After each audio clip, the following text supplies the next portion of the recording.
wa ala alihi wa sahbihi ajma'in. Allahumma rzuqna ya rabbi fahman nabiyyin wa hifdzal mursalin wa ilhamal malaikatil muqarrabin fi afiyah ya arhamar rahimin. Rabbi zidna ilman warzuqna fahman. Sallallahu ala sayyidina Muhammad wa ala alihi wa sahbihi wa baraka wa sallam.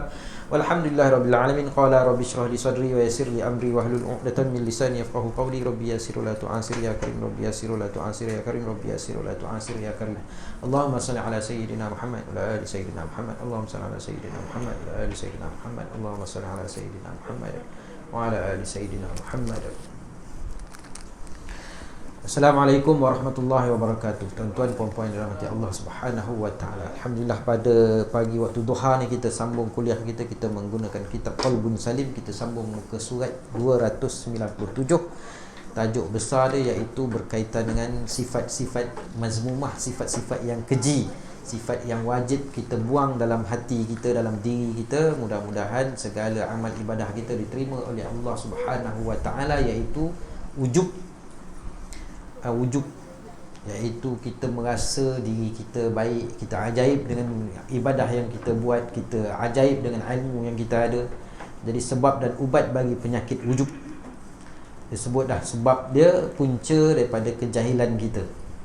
Jadi untuk menghilangkan kejahilan mestilah dengan ilmu pengetahuan. Muka surat 297. Bismillahirrahmanirrahim. Qala musannif rahimahullahu ta'ala wa nafa'ana bi'ulumihi fid daraini amin. Salah kitab.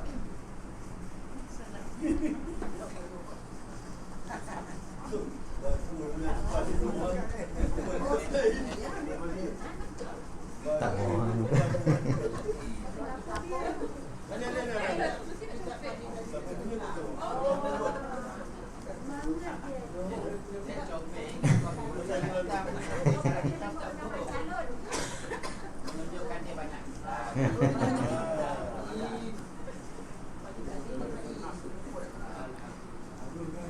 Dua 297. Buka 297 tak jumpa tu kan. Yang tu.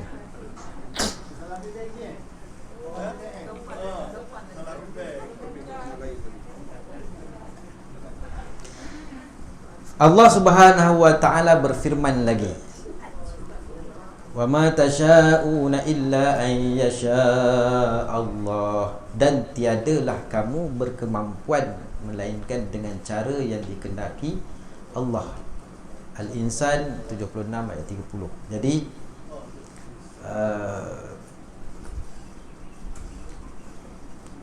ujub ni, kita nak bangga dengan diri kita, kita nak rasa kita hebat, kita nak rasa kita ni banyak ibadat, kita nak rasa kita ni banyak ilmu. Allah kata apa? Wa ma tasyauna illa ay yasha Allah, dan tiadalah kamu berkemampuan melainkan dengan cara yang dikehendaki oleh Allah Subhanahu wa taala. Kita boleh melakukan ibadat kerana dikehendaki oleh Allah kita melakukan ibadat. Kita ada ilmu kerana dikehendaki Allah kita ada, nak diberikan kita ilmu, bukan atas kemampuan kita. Kita ni tak mampu, hamba, lemah. Sifat hamba ni lemah, hina, tak ada apa pun kan? Jadi segala kelebihan yang Allah Ta'ala bagikan kita adalah kurniaan daripada Allah semata-mata. Haza min fadli Rabbi. Kurniaan daripada Allah Subhanahu wa ta'ala. Allah beri Nabi Sulaiman AS kerajaan yang besar. Apa dia kata? Haza min fadli Rabbi. Ini adalah kurniaan daripada Allah. Maka jangan jadi seperti Qarun. Segala apa yang dia buat semua dia rasa diri dia. Itu sebab tu hari ni penceramah, kita tengok dalam teguran daripada penceramah berkaitan dengan orang-orang hari ni kaya hari ni kan. Dia kata macam-macam lah berkaitan dengan kekayaan, dengan dia punya apa, marketing dia lah, dengan dia punya strategi lah. Tak handsome, tak apa, janji kaya. Semua tu adalah kurniaan daripada Allah. Oleh itu, sewajarnya orang yang berakal tahu bahawa jika dia ujub, apa dia ujub? Dia ajaib dengan diri sendiri. Dia merasa diri dia baik, kita merasa diri kita ni banyak ilmu. Dia ujub. Dia sebenarnya ujub dengan kurniaan Allah Subhanahu wa taala dan kemurahannya. Allah lah yang mengurniakan ilmu pengetahuan dan akal kepadanya. Allah yang pilih kita, gerakkan kita pada hari ni dapat kita hadir ke majlis ilmu kita pada waktu duha ni. Kalau ikutkan nafsu kita ni sekarang ni kan, macam-macam kita nak pergi, tapi Allah Ta'ala tetap pilih kita ke sini kan.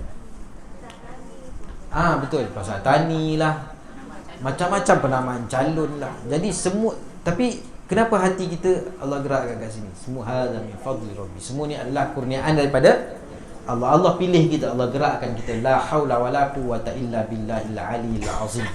Sebab apa? Bila Bilal azan hayya 'ala solah, kita tak jawab hayya 'ala solah, kita jawab la haula wala quwwata illa billahil aliyil azim. Tak ada daya upaya kita nak semayang pun, apa nak gerak nak datang masjid, tak nak duduk dalam majlis ilmu, tak ada daya upaya kita, melainkan kurniaan daripada Allah, pilihan daripada Allah Subhanahu wa taala. Jadi jangan ujub. Allah lah yang menggunakan ilmu pengetahuan dan akal kepadanya. Allah Subhanahu wa taala jugalah yang memberi petunjuk kepadanya untuk beribadah tanpa didahului oleh sebab usaha dan ikhtiar. Allah lah gerakkan hati kita kan. Kadang-kadang kita lalu satu kawasan tu, lalu tempat tiba-tiba nampak apa? Pokok pelepah kelapa tu jatuh. Allah gerakkan kita berhenti motor, berhenti kereta kita untuk kita alihkan tu. Allah yang gerakkan. Kalau tidak, kita tahu je. Jadi kita dapat buang paku, kita nampak paku tergerak dalam hati kita, buang. Semua tu adalah kurniaan daripada Allah. Allah yang pilih kita. Bukannya sebab kita kata hei, ni paku ni orang lain nampak, orang tak buang ni, nasib saya nampak, saya buang kan. Maknanya kita merasa diri. Kadang-kadang nampak tak cicak pun tak terlintas kita nak ni, tapi tergerak kita nak buat tu kerana apa? Kerana kurniaan daripada Allah. Allah beri taufik, mudahkan kita kan. Jadi apa dia? Alhamdulillah. Dan dalam pada itu ada juga yang tidak diberikan Allah SWT ilmu, akal dan petunjuk kerana keadilannya. Justru hendaklah seorang itu takut jika Allah SWT mencabut segala nikmat ini daripadanya. Ada yang Allah tak bagi dia ilmu, Allah beri dia jahil sampai sudah, tak beri petunjuk kerana keadilannya. Allah Maha Adil kan. Allah ciptakan syurga, Allah ciptakan neraka, Allah ciptakan orang baik, orang jahat. Jadi bila kita dipilih, Allah pilih kita menjadi orang yang baik, orang yang soleh, orang yang ada ilmu, maka alhamdulillah. Sebab bukan semua orang ada ilmu, ada orang jahil. Tapi kita pergi sini, ada orang Islam, ada orang kafir kan. Jadi ada orang soleh, ada orang yang tak soleh. Ada orang boleh buat kebajikan, ada orang tak boleh buat kebajikan. Jadi alhamdulillah. Jadi takutlah kita tergelincir ke sebelah kan. Dia ada pasangan, ada kiri, ada kanan. Jadi ada juga yang tidak diberikan Allah SWT ilmu, akal dan petunjuk kerana keadilannya. Justru hendaklah seorang itu takut jika Allah Subhanahu Wa Taala mencabut segala nikmat ini daripadanya. Nikmat Allah kurniakan kita, nikmat ilmu ni, kita dapat beramal, satu nikmat. Kita ada iman tu, sebab tu Imam Ghazali, nikmat yang paling besar adalah nikmat iman. Yang kedua nikmat kesihatan. Ketiga nikmat sempurna panca indera. Dan yang paling bawah sekali nikmat kekayaan harta tu adalah nikmat, tapi nikmat yang bawah sekali. Kemudian kita tengok dia punya nota kaki 285, faedah panduan Imam Syafi'i untuk menjauhkan sifat wujub. Ni Imam Syafi'i punya panduan. Walaupun Imam Syafi'i ni ulama fiqh, tapi dia ada juga bawa juga bab tasawuf. Itu berkaitan dengan panduan sifat, nak jauhkan daripada sifat wujub. Sifat rasa diri tu baik, sifat jobor lah orang Islam kata kan, perasaan. Imam Syafi'i berkata, iza khifta ala amalikal ujba fanzur ridha man tatlubu wa fi ayyi sawabi targhabu wa min ayyi iqabi tarhabu wa ayyu afiyatin tashkuru wa ayyu bala'in tazkuru wa fa innaka iza tafakkarta fi wahidatin min hazil hisal saghura fi ainika amaluka. Jika kamu bimbang, amalmu terjebak dalam ujub. kalau kita bimbang, kadang-kadang tengah semayang tiba-tiba ada datang perasaan ujub, tengah baca Quran ada perasaan ujub, tengah berzikir ada perasaan ujub, mulut tukumak kamik, seorang-seorang tengah berzikir, tengah berselawat, seorang-seorang tiba-tiba ada pula datang ujub tu. Takut, bimbang kan, risau, takut. Sebab apa takut?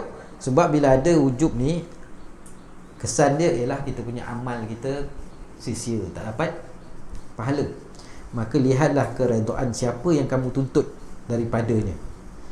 Kita buat tu kita nak tuntut keredaan siapa? Tentulah kita nak redha Allah, pahala. Apakah yang kamu inginkan? Pahala apa yang kamu inginkan? Azab mana yang kamu takut? Nikmat kesihatan mana yang kamu syukuri? Musibah apa yang dijauhkan, yang menyebabkan kamu ingat?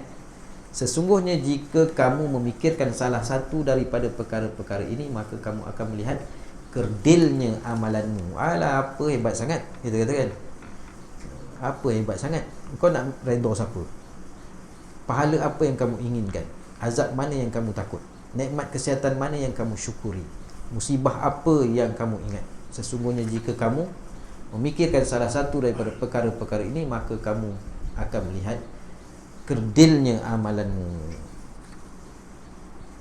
Kemudian petua Imam Ghazali untuk menjauhkan diri daripada ujub. Tadi petua Imam Syafi'i. Imam Ghazali memberikan nasihat dalam Bidayatul Hidayah.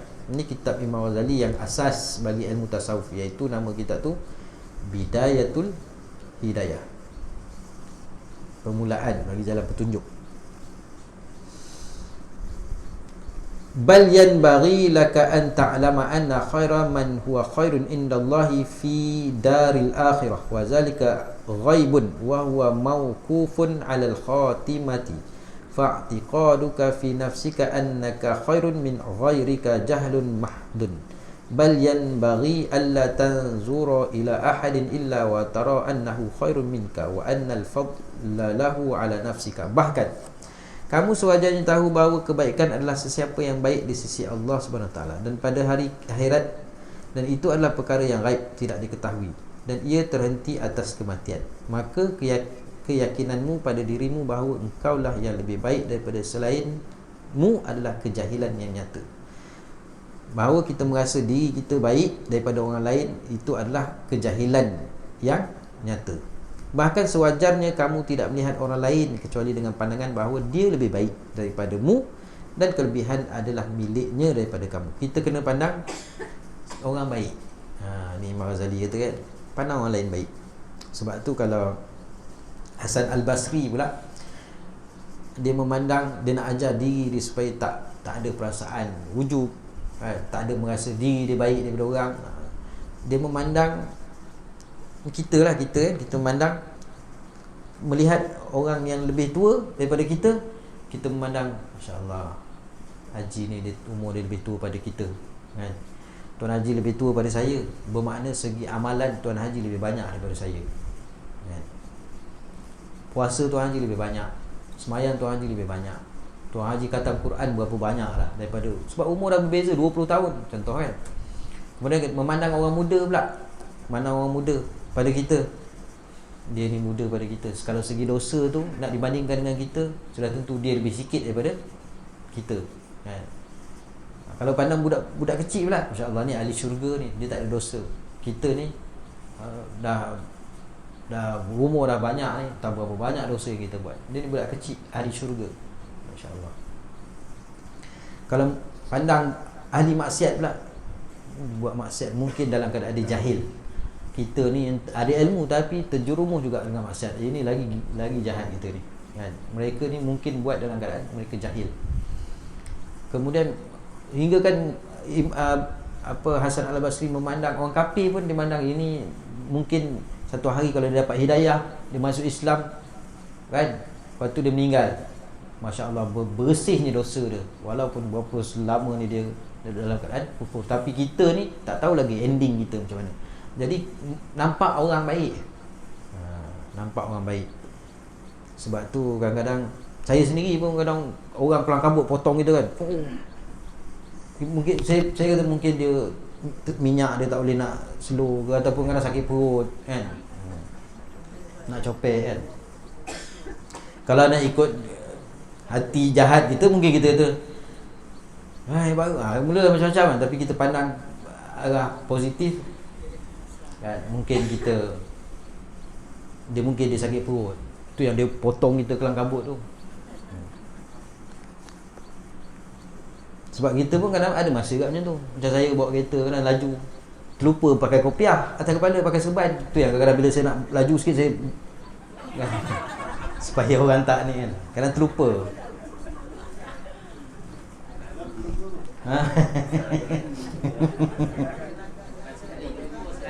Selalu terlupa. Jarang. Bila saya bawa laju tu, saya serban saya letak bawah. Dan ketika lain, cara untuk menghindarkan diri daripada ujub dan sombong ialah, ni tips untuk kita sama-sama boleh beramal. Jadi antara tip yang Imam Ghazali kata tadi, dia kata melihat orang lain semua baik. Kelebihan tu ada milik orang kan.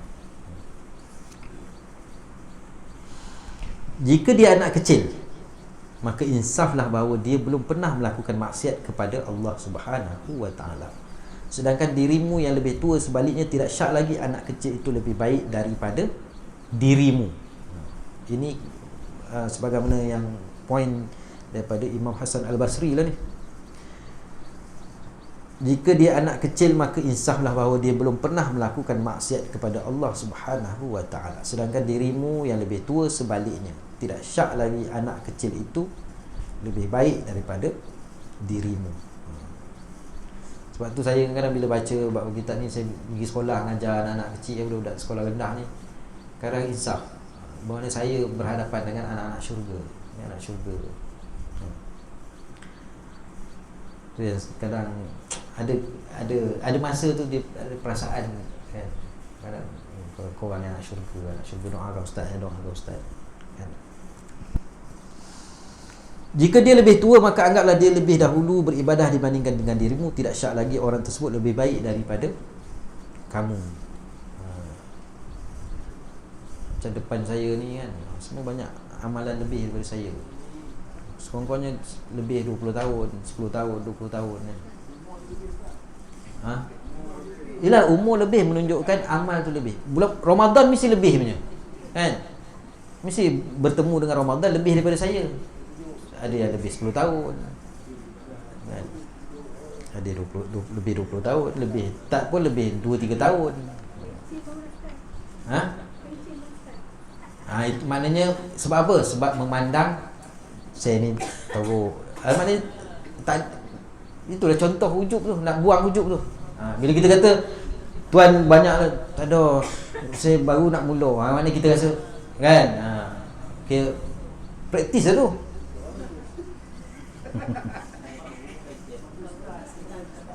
Kita baru sama kan, kita, saya pun baru nak start. Jika dia seorang yang berilmu, maka anggaplah dia telah menerima anugerah yang tidak pernah engkau dapat. Jika keadaannya begini, maka engkau tidak sepadan dengan dirinya, apalagi untuk lebih unggul daripadanya. Jika dia seorang yang berilmu, maka anggaplah dia telah menerima anugerah yang tidak pernah engkau dapat. Masya Allah, dia ni kan alimnya. Jika keadaannya begini, maka engkau tidak sepadan dengan dirinya, apalagi untuk lebih unggul daripadanya.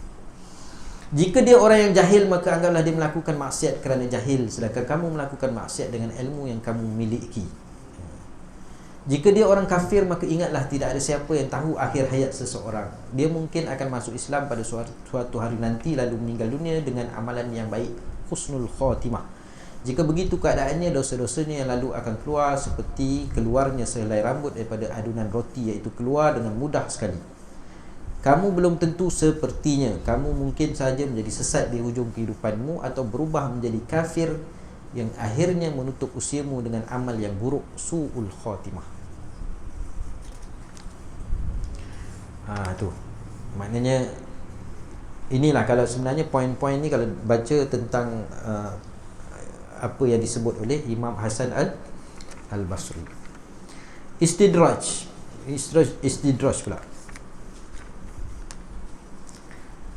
Boleh jadi pemberian Allah SWT itu adalah istidraj kepadanya, seperti mana firman Allah. Jadi istidraj ni maknanya ujian Allah Ta'ala bagi kat kita ni, ataupun orang yang kita nampak Allah Ta'ala bagi nikmat tu, belum tentu lagi benda tu sesuatu yang Allah redha. Kadang-kadang dia jadi istidraj. Jadi apa dia istidraj? Apa dia istidraj? Ni kena istidraj ni. Boleh jadi pemberian Allah Ta'ala itu adalah istidraj kepadanya. Seperti contohnya, dia tak semayang tapi kita tengok hidup dia senang, kan? Ini keluarga ni semua keluarga hidup seperti American style, tapi kehidupan ni Masya Allah, rezeki murah, kan? Rezeki murah, mencurah-curah rezeki dia, kan? Ini macam Qarun, Allah Ta'ala beri dia kaya. Istidraj mana perangkap. Dia macam apa? Saya minat dengan contoh istidraj ni. Satu orang dia membela ayam. Okey, dia bela ayam. Dia ada bela ayam katik, ayam serama. Dia juga bela ayam daging. Jadi tuan yang bela ayam ni, dia akan bagi makan ayam daging ni secukup-cukupnya, supaya ayam daging ni cepat besar. Bila cepat besar, dia nak jual, nak sembelih ayam ni. Ayam katik ni pula, dia bagi makan dengan penuh kasih sayang. Beri makan pun atas tapak tangan. Yang ayam daging ni, dia tak faham. Reban dia sebelah-sebelah dia, kan? Dia tengok ayam katik ni tuan bagi, kan? Yang ayam daging ni sekali tuan dia main guni, lepas tu dia kecoh. Kau tengok saya berguni-guni dapat, kan? Kau sikit tapi tuan dia bagi dengan penuh kasih sayang. Yang ni tuan dia makan sikit ni, tak 40 hari ni nak jual kau ni, nak sembelih kau ni, dia tak tahu. Jadi dia nampak dia dimuakan, dimewahkan. Dia kata, tengok tuan aku suka, sayang. Sebenarnya dia is contoh istidraj. Macam kita lah, tengok aku tak semayang tapi makin kaya lah. Masa aku pakai tudung dulu, job pun tak dapat. Bila aku dah kembali kepada jahiliah, buka tudung tengok, job mencurah-curah. Ini dia nampak lebih senang masa dia zaman jahiliah dulu, kan? Lepas tu dia pun bangga-bangga. Saya masa zaman saya tutup aurat dengan sempurna tu, susah nak dapat kerja, job susah. Sekarang saya lebih ni, jadi saya lebih selesa macam ni. Dia tak tahu itu adalah istidraj. Sampai masa siap dalam kubur dah kena nanti, kan? Jadi firman Allah Subhanahu Wa Taala, falamma nasu ma zukkiru bi fatahna alaihim abwaaba kulli syai'in hatta idza farihu bima utu akhaznahum baghtatan fa idzahum mublisun. Kemudian apabila mereka melupakan apa yang telah diperingatkan dengannya, kami bukakan kepada mereka pintu-pintu segala kemewahan. Buka. Kadang-kadang ada juga orang sebelum pencen, ada ni sebelum pencen dia punya angan-angan tu, pencen nanti mana kuliah yang ni malam ini kat mana? Malam ni, esok malam dia dah buat ni. Saya esok pencen insya-Allah ni, kan? Kau nak bagi jawatan, nak suruh jadi Bilal ke siap masa tunggu pencen lah. Bila pencen, dia dah kira, kan, mulalah peminat pun dah mula ramai. Peminat dah mula, kan? Jadi dia dah mula sibuk. Dia dah mula sibuk, dah mula buka satu bisnes menjadi pula tu, maka dah sibuk pula. Apabila mereka melupakan apa yang telah diperingatkan dengannya, kami bukakan kepada mereka pintu-pintu segala kemewahan. Dia dah, makin makin mewah pula. Dia dah mula lupa hingga apabila mereka gembira dengan apa yang telah diberikan, kami seksa mereka secara mengejut. Ayam daging tadilah, dia pun patuk gemuk kan. Dia tak tahu tuan bila malam bunyi korang bising kan. Tuan dia jenguk tingkap, ayam ni tak sabar, tunggulah kau 40 hari esok kena sembelih. Tapi kalau ayam katik tadi, ayam serama tadi, bila dia tengah malam dia kokok pun tuan dia kan, main seronok dia mendengar kokokan ayam tadi. Kalau ayam daging dia kira nak, tunggulah kau 40 hari lagi. Kami seksa mereka secara mengejut. Jadi rupanya dibukakan pintu kemewahan tu, rupanya Allah nak perangkap kita. Tapi kalau dibukakan pintu kemewahan, maka kita bertambah jadi sebagaimana Abdul Rahman bin Auf, sebagaimana Sayyidina Abu Bakar As-Siddiq. Itu tak apalah. Ini makin hanyut. Habis. Allah Subhanahu wa taala juga berfirman, fazarni wa man yukazzibu bihadzal hadits sanastadrijuhum min haitsu la ya'lamun. Biarkanlah aku dengan orang yang mendustakan Al-Quran ini, kami akan menarik mereka sedikit demi sedikit dari arah yang mereka tidak mengetahuinya. Sikit Allah tarik, sikit. Dia pun makin lalai. Makin jauh daripada agama, makin mewah dia. Makin diberi kemewahan, makin jauh. Dia tak tahu.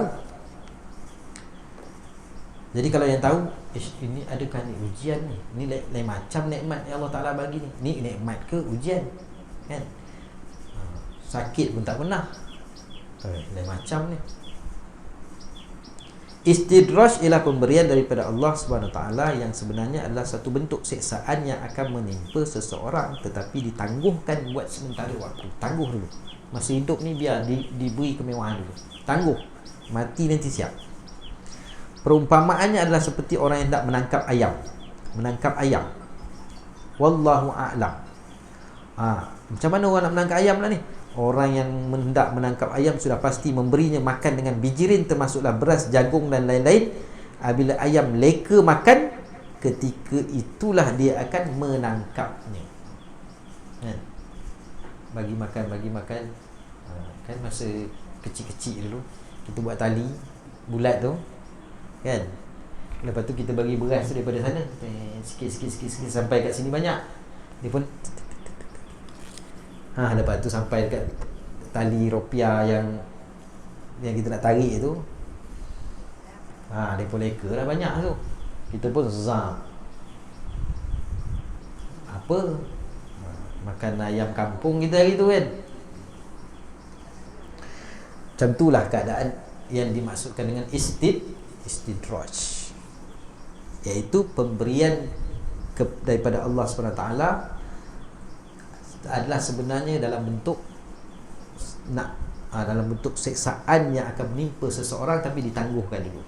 Jadi jangan kita rasa kalau kita diberi kurniaan oleh Allah SWT, jangan kita rasa syok, kena takut juga. Adakah ini istidraj? Adakah ini istidraj? Jadi kita tengok orang dalam keadaan hidup dia mewah, dalam keadaan dia melanggar hukum hakam Allah, jangan kita dengki. Kan, kita nak jadi macam dia ke? Tentang itu istidraj.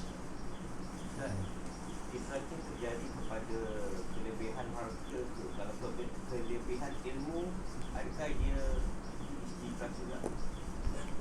Kelebihan ilmu, Allah Ta'ala beri kelebihan ilmu, dia Allah buka pintu kemewahan. Kalau Allah beri kelebihan ilmu pula, dia ajar kita supaya jangan ujub. Jangan ujub. Ini istidraj ni Allah beri kebukaan kemewahan. kemewahan harta benda ni. Supaya apa? Allah uji kita nak tengok. Makin lalai, makin lalai, makin lalai, makin lalai, lepas tu Allah sentap sekali, habis. Kalau kelebihan ilmu pula, kita lebih kelebihan ilmu. Konteks sekarang Ustaz, dalam macam-macam ilmu kita kuasai kan, kita kuasai, tapi kita gagal untuk membawa ilmu ini ke ilmu berkaitan dengan agama Ustaz. Ilmu dunia. Ilmu dunia ni kita gagal nak membawa kita kepada jalan ketuhanan dalam banyak-banyak ilmu kita, ilmu kemahiran lah maksudnya kan Ustaz. Adakah itu istidrak juga? Mungkin juga Allah beri kelebihan dunia ni. Allah beri kita kelebihan dunia, menguasai ilmu kan, contoh kan, sampaikan kita leka dengan dunia kita, dengan kelebihan ilmu yang Allah Ta'ala bagi, ilmu dunia. Kita pun merasa kan, kita dah mula lupa Allah, maka Allah sentap. Tak mustahil juga, boleh jadi ilmu-ilmu yang Allah Ta'ala kurniakan kepada, Allah kurniakan kepada kita ni, maknanya kelebihan-kelebihan yang menyebabkan kita makin lalai, makin lalai, makin lalai. Sebab tu dia masukkan bab istidraj ni dalam ujub. Dia masukkan dalam ujub. Maknanya kalau Allah Ta'ala bagi kita kelebihan, tak kira dah ilmu ke, harta ke, kita kena merasakan bahawa haza min fadli rabbi, ni adalah kurniaan daripada Allah. Bila kita merasa kelebihan daripada Allah, kita akan hampir dengan Allah. Kita takut ini akan ditarik. Macam kemewahan dunia, kita takut ini istidraj ke, kan? Adakah ini istidraj? Jadi kalau istidraj, kita makin jauh dengan agama ni. Ini istidraj ni, kan? Jadi kalau kita kait dengan Allah Ta'ala, maka kita makin dekat. Walaupun kita banyak harta dunia, sebagaimana Imam Abu Hanifah orang kaya, tapi kalau bicara bab Imam Abu Hanifah, dia masuk dalam bab zuhud. Dunia tu, dunia di tangan tapi tak masuk dalam hati. Dunia ada kat tangan. Adakah kita ni dilarang untuk ambil dunia? Tak dilarang, kan? Tapi jangan jadikan, cuma dia nak mengingatkan, istidraj ni nak mengingatkan kita kemewahan yang Allah Ta'ala bagi kat kita ni. Takut adakah ini istidraj. Sebagai peringatan lah. Kadang-kadang orang tak tahu istidraj, kan? Orang merasa ini kurniaan daripada Allah. Allah sayang aku, sebab tu kita apa saja kita buat menjadi, kan? Lupa haza min fadli rabbi. Bab 10, riya, iaitu menunjuk-nunjuk dalam beramal. Ketahuilah, riya ialah melakukan ibadat atau amal kebajikan. Amal kebajikan macam-macam lah. Sedekah ke, jadi siap ke, bersihkan surau ke, kan? Rajin menderma ke, amal kebajikan. Ibadat ni macam-macam, ibadat wajib ataupun ibadat sunat. Kadang-kadang ada orang dia riak dengan ibadat wajib, ada orang dia riak dengan ibadat sunat. Ketahuilah, riak ialah melakukan ibadat atau amal kebajikan dengan niat mendapat kedudukan di dalam hati, di hati manusia. Nak dapat kedudukan dalam hati manusia, supaya orang tu puji, supaya orang tu kata kita baik, supaya kita mendapat sesuatu manfaat dunia. Ia juga bermaksud seorang melakukan ibadat supaya mendapat manfaat daripada ibadah itu, seperti mendapat harta dan pujian. Dapat harta. Imam Haddad menyebut antara bahaya yang mencelakakan ialah riak. Riak, menunjuk-nunjuk dalam ibadah, dalam amal kebajikan, menunjuk-nunjuk. Sebab apa? Nak dapat kedudukan dalam hati manusia. Kedudukan apa? Mungkin dapat pujian. Mungkin orang akan kata kita ni rajin. Mungkin orang akan kata kita ni orang warak. Mungkin kita nak orang kata kita ni orang soleh. Ataupun mungkin dia nak mendapat satu harta habuan dunia. Jadi antara bahaya yang mencelakan ialah riak. Jadi riak ni ialah salah satu daripada sifat mazmumah. kan? Sifat mazmumah, sifat yang keji. Dia yang dalam bab kitab tasawuf ni, dalam kitab Penawar Bagi Hati ni, dia meletakkan 10 sifat mazmumah dan 10 sifat mahmudah. 10 sifat yang dikeji, yang tak patut ada dalam diri kita, dalam hati kita, dan 10 sifat mahmudah, sifat yang dipuji.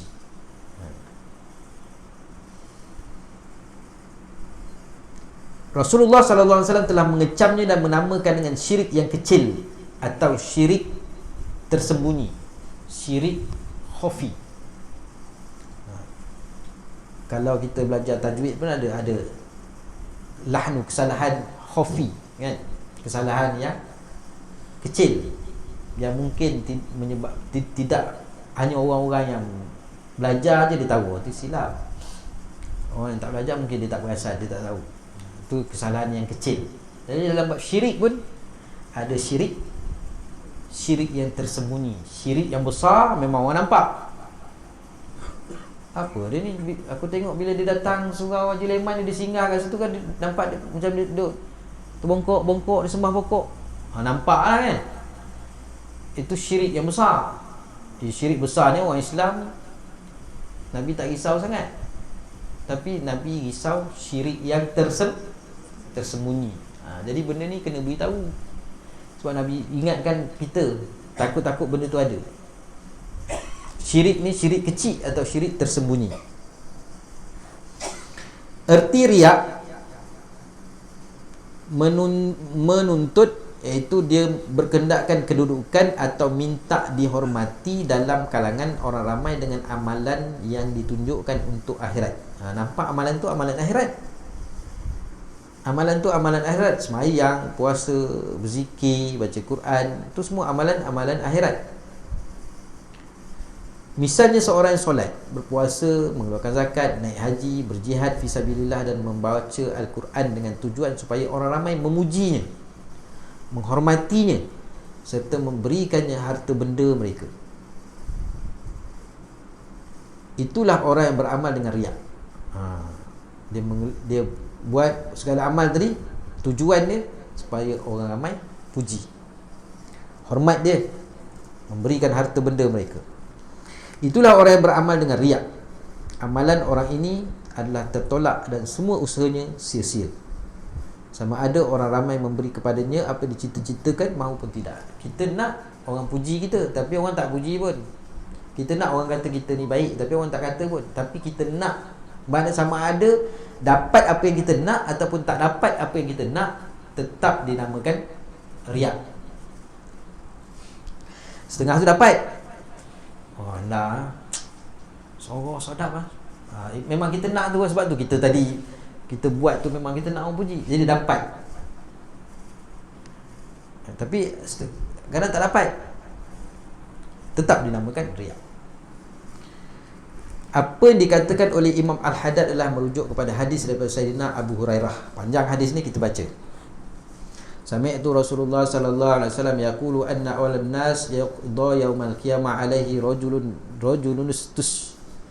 tushhidu fa utiya bihi fa tushhida fa utiya bihi fa arafahu ni'mata fa arafaha qala fa ma amilta fiha qala qataltu fiha hatta tushhidtu qala kazzabta walakinnaka qatalta li an yuqala jiz'un faqad qila summa umira bihi fasuhiba ala wajhihi hatta ulqiya fin nar wa rajulun ta'lamal ilma wa 'allamahu wa qara'a al-Qur'an fa utiya bihi fa arafahu ni'matahu fa arafa qala fama 'amilta fiha qala ta'allamtul ilma wa 'allamtuhu wa qara'tu fikal Qur'an qala kazabta.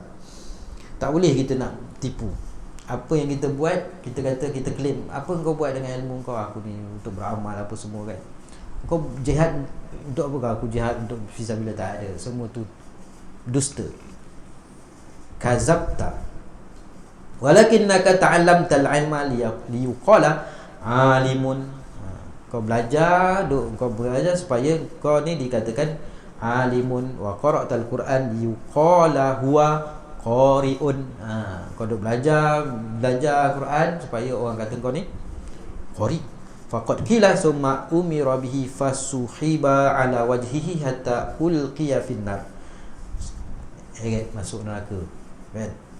Wa rajulan wasa'allahu alaihi wa a'tahu min asnafil mal kullihi fa utiya bi fa arafahu ni'matahu ni'amuhu fa arafa qala fa ma'al milta fiha qala martaraktu min sabilin tuhibbu an yunfaqa fiha illa anfaqtu fiha laka qala kazabta walakinnaka fa'alta liqala huwa jawadun faqad qila summa umira bihi fasuhiba ala wajhi summa ulqiya finnar. Aku mendengar Rasulullah sallallahu alaihi wasallam sabda, sungguhnya manusia pertama yang diadili pada hari kiamat adalah orang yang mati syahid di jalan Allah. Dia didatangkan dan diperlihatkan kepadanya kenikmatan-kenikmatan yang diberikannya di dunia, lalu dia pun mengenalinya. Aku bertanya kepadanya, apakah amalan yang kau lakukan dengan nikmat-nikmat itu? Dia menjawab, aku berperang semata-mata kerana-Mu sehingga aku mati syahid. Allah berfirman, engkau berbohong. Engkau berperang supaya dikatakan seorang yang gagah berani. Dan maka memang demikianlah orang yang telah dikatakan terhadap dirimu. Kemudian diperintahkan malaikat supaya menyeret orang tersebut atas mukanya, lalu dilemparkan ke dalam neraka. Dia mati syahid. Orang kata dia mati syahid. Ni kita punya pejuang kita ni. Kita beri penghormatan mati syahid. Orang kata, kan? Dan bila ditanya, dia pun kata, aku buat nikmat-nikmat tak Allah bagi, aku jihad fi sabilillah, kan? Allah kata, kamu dusta. Allah Maha mengetahui apa yang kita niatkan tu. Allah Maha tahu.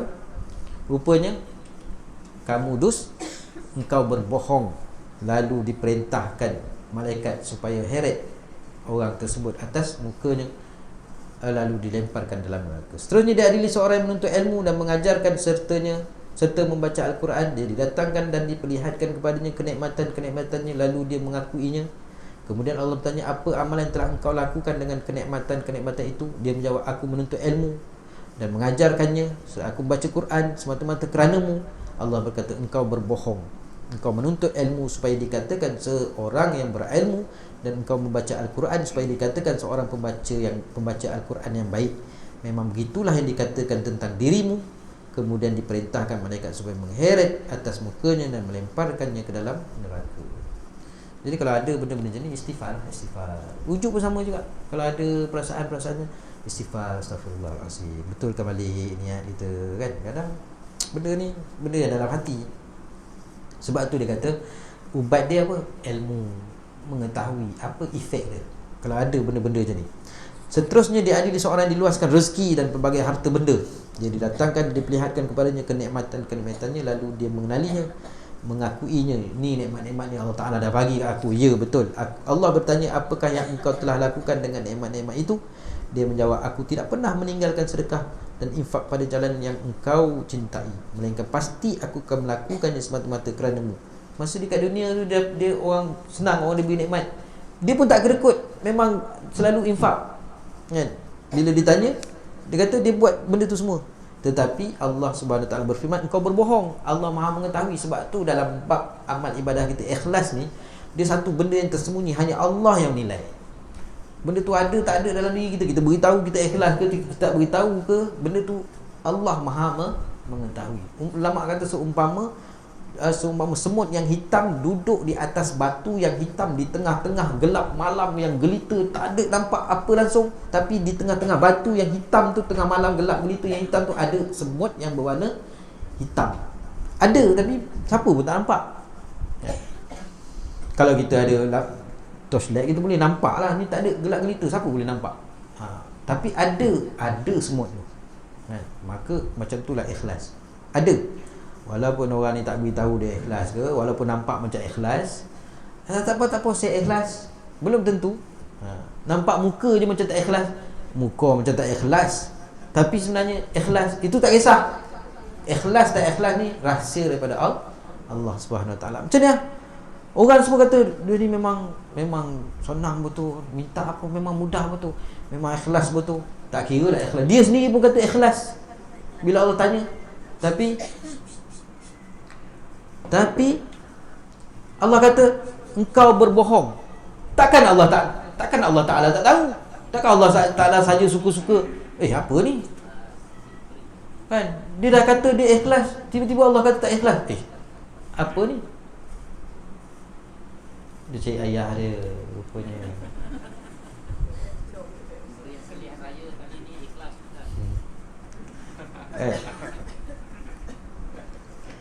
Apakah engkau telah lakukan dengan nikmat itu? Dia menjawab, aku tidak pernah meninggalkan sedekah dan infak pada jalan yang engkau cintai, melainkan pasti aku akan melakukan semata-mata kerana-Mu. Allah berfirman, engkau berbohong. Nanya kita nanti. Kan, bila kita cakap kita ni semayang, kita semayang apa semua kan. Kita buat, engkau berbohong. Sudah. Mana lagi kita nak minta tolong? Allah Ta'ala tahu. Engkau berbohong, engkau melakukannya supaya dikatakan seorang dermawan. Dan memang begitulah yang dikatakan tentang diri. Memang orang kata kita dermawan. Kemudian diperintahkan malaikat supaya mengheret atas mukanya dan melemparkannya di dalam neraka.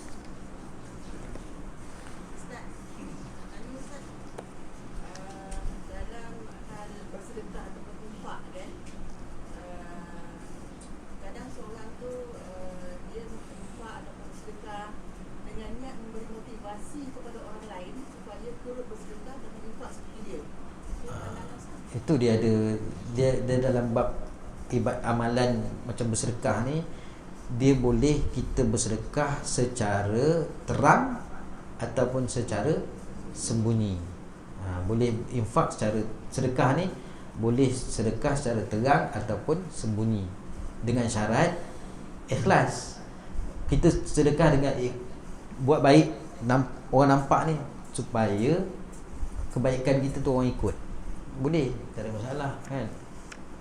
Tapi yang penting tu lah, walaupun niat tu, niat. Ada dalam hadis yang 7 golongan yang masuk syurga tanpa dapat di pada mahsyar, dapat naungan daripada Allah Ta'ala di pada mahsyar nanti, iaitu antaranya orang yang bersedekah secara sembunyi-sembunyi. Tangan kanan bagi, tangan kiri pun tak tahu, sembunyi. Tapi dalam bab ni, boleh ke dia bersedekah secara terang ni kan, orang lain tahu? Boleh, supaya jadi ikutan orang lain, sebagai motivasi orang lain pun sama nak menyumbang. Tapi dengan syarat yang halus tadi lah tu, yang semua hitam tadi tu, Allah Ta'ala tahu kan? Ikhlas tak ikhlas, yang penting ikhlas. Innamal a'malu binniyah. Itu yang penting, ikhlas lah kan? Sifat riak, sifat yang dicela dan haram dengan ijma'. Wallahu a'lam. Riak, sifat yang dicela dan haram dengan ijma', insya-Allah kita sambung minggu depan. Hari ni berapa bulan? 6 bulan. 5.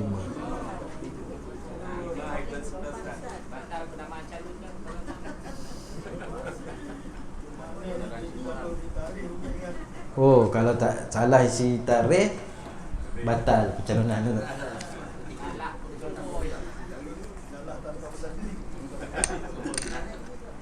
Kita tutup dengan selawat tafrijiyah.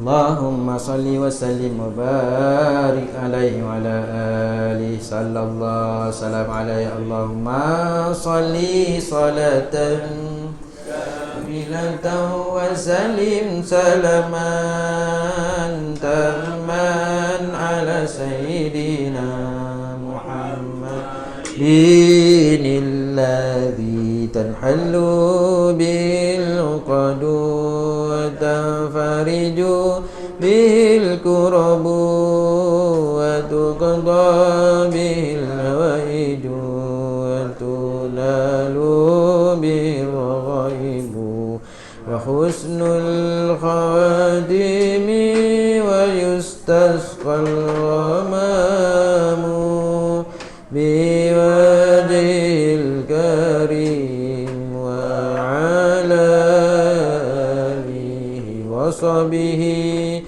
fi kulli lamhatin wa nafasin wa ونفس بعدد كل معلوم لك اللهم صل صلاة كاملة وسلم سلاما أمان على سيدنا محمد الذي تنحل بالعقد وتخرج بالكرب وتقضى بالهوائج وتنال بالرغائب وحسن الخاتم ويستسقى بوجه الكريم وعلى آله وصحبه في كل لمحة ونفس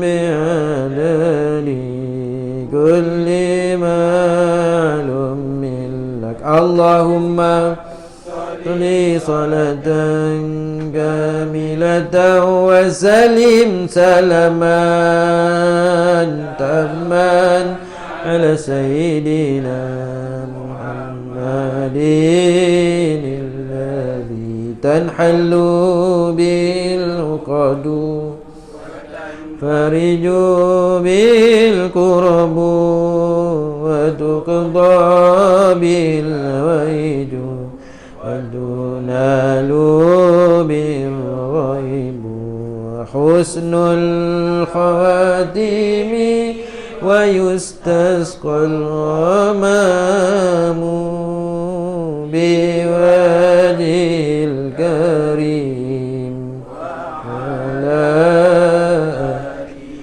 وصحبه في كل لمحة ونفس بعدد كل معلوم لك اللهم صل وسلم وبارك عليه وعلى آله صلى الله وسلم عليه Subhanallah bihamdihi subhanakallahumma wa bihamdika asyhadu an la ilaha illa anta astaghfiruka wa atubu ilaik. Assalamualaikum warahmatullahi wabarakatuh.